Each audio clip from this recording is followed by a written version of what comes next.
Jai Shri Krishna.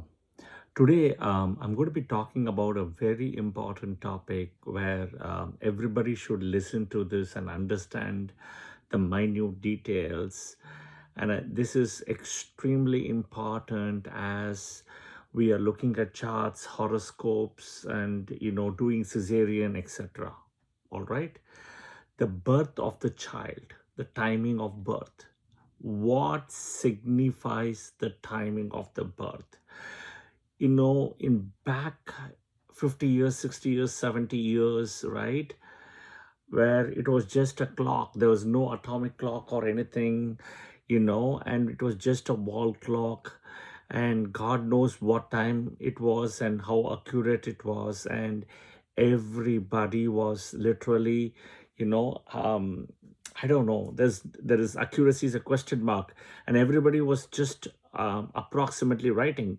Whenever I see a birth time, right, when people come for consultations, I have a question mark immediately to ask them this question: how can you be born exactly at 10 o'clock, 10:15 a.m., 10:30 a.m., 10:45 a.m., 11 a.m., something like this?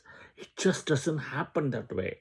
I don't typically see somebody's birth chart like 11:03, right? 11:03, 1:37, right? All these things I don't see, right? 6:04, right? No, 6:05 I may see, 6:10 I see, but 6:04, 6:03, no. It is always approximated, right? Already it's approximated, it's changed. Okay, number one. Number two is also when you ask the doctor and the nurse and everybody in the room, to record the time. What time are you guys recording? What time? Tell me, right? Share that in the comments. You have a time, but what is the time, right? That is a question mark. That is what I'm going to clarify that today. Okay, you can keep on reading the books, right? You may ask AI, Google, whatever it is, but I'm not sure if you're going to get the right answer. One. Second is, I am also not sure if you get a rational. You have to think through this. Okay, just because I say something, that doesn't mean that you have to agree with me, right? That doesn't mean, right? You can disagree with me, no problem, but build a case, have a rational with it. That's the point, right? I love when people agree with me or people disagree with me. Either way, it doesn't matter, but have a rational. Yeah. Okay, so let's break it down. Back then, no two watches agreed on the same time. Back then, okay.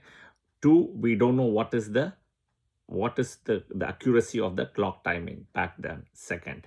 Third is today we may have all the watches or clocks and everything, but I don't know if they're all out in operation theater. Okay, we don't know still what is the time. In the US it's different, at least I would say, but in India and other places I don't know. Okay, so that comes a fundamental question about the timing, right? Everybody wants accurate predictions, right? Which is fair, right? But nobody wants to give the accurate time, and nobody has worked on to plot the accurate time. If you want accurate predictions, your timing has to be accurate, right? And the other important thing is whenever Lagna is coming in a Sandhi, right? 29 degrees, etc. You cannot do predictions. Or Lagna started 2 degrees, 3 degrees, 27 degrees, 28 degrees.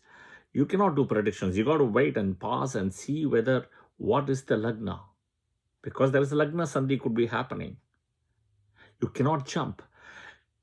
Remember this, you go to a hospital, right? You give blood, right? For some reason, you're doing a blood test. As soon as you go into the chamber or the room, right?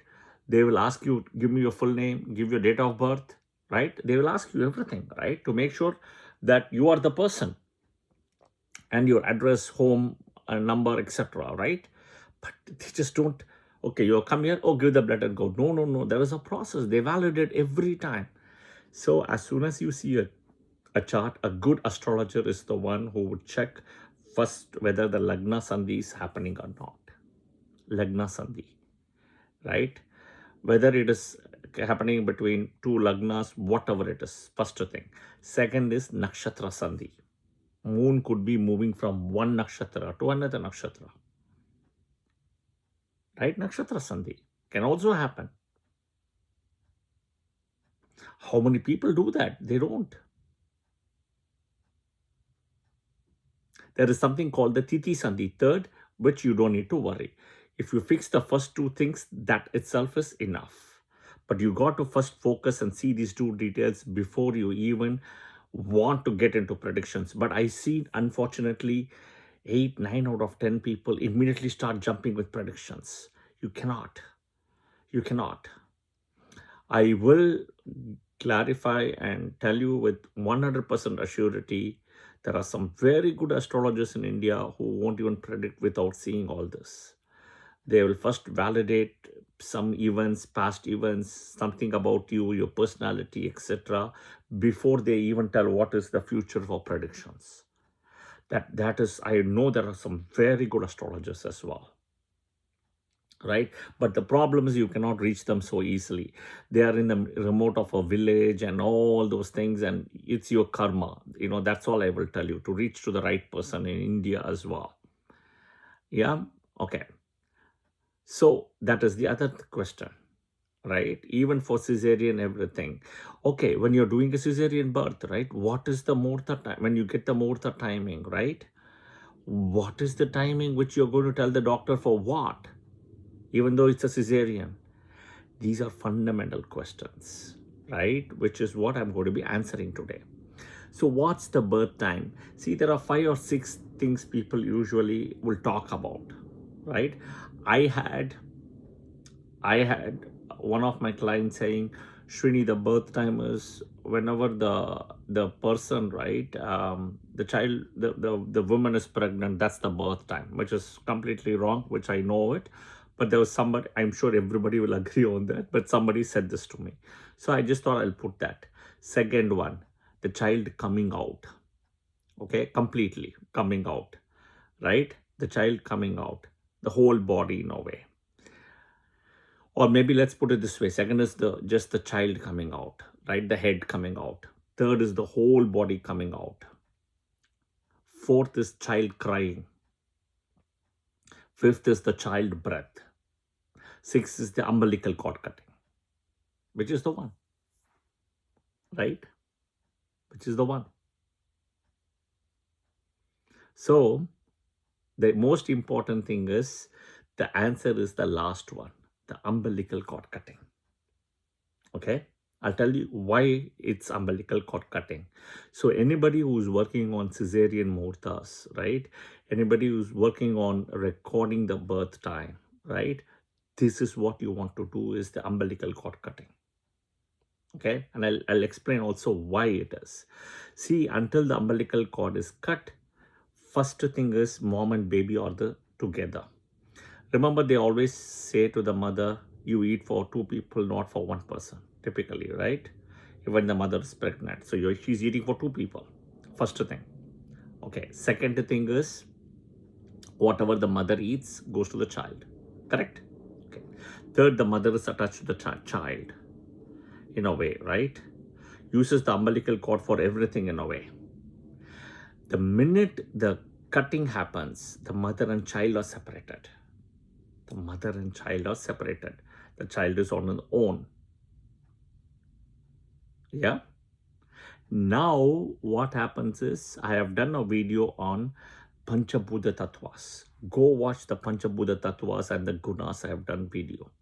The minute the child is independent, the child is on their own, right? Now what happens? The child starts to see or kind of get interacted with the 5 forces: fire, earth, air, water, space, ether, the 5th one, right? Until then, no. If you see, technically the baby is attached to the mother with the umbilical cord, so the baby doesn't kind of connect with the mother or dependent on the mother for everything, cannot connect with the 5 forces directly. The Panchabhuta Tattvas is a very important thing. Yeah. the cutting part. That is the most important thing when the mother and child are separated. Okay, so what it means is in future, when you're taking the time, use this as the time, birth time. This is what you have to record. Okay, all right. That is, I hope this is clear. I've given the rationale and the logic as well. Okay. The last one topic or one point I want to clarify before this I end this session is the most important thing is to understand. Many people have asked me and debated with me or whatever it is. Okay, many people have said that Srini, for the first 2 years or 3 years for the birth of the child, or 8 years, whatever it is, right, the baby chart should not be seen, astrology should not be done, etc. Okay, what's the real answer? Right, the answer is no, you can.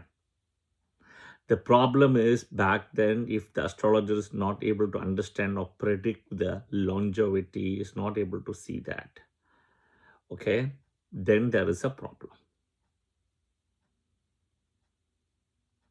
Okay, when the astrologer is not able to predict the longevity and start saying already predicting, right, that is the problem. I'll give a important example rationale. What about cesarean birth? They're even putting the charts before the child is born. I'll give an example. I'm a living example. I was born on a cesarean birth. The chart was already done for me. Then I had the chart even before my birth. For somehow it just happened the right time, what was planned. It was 1 minute off, I would say.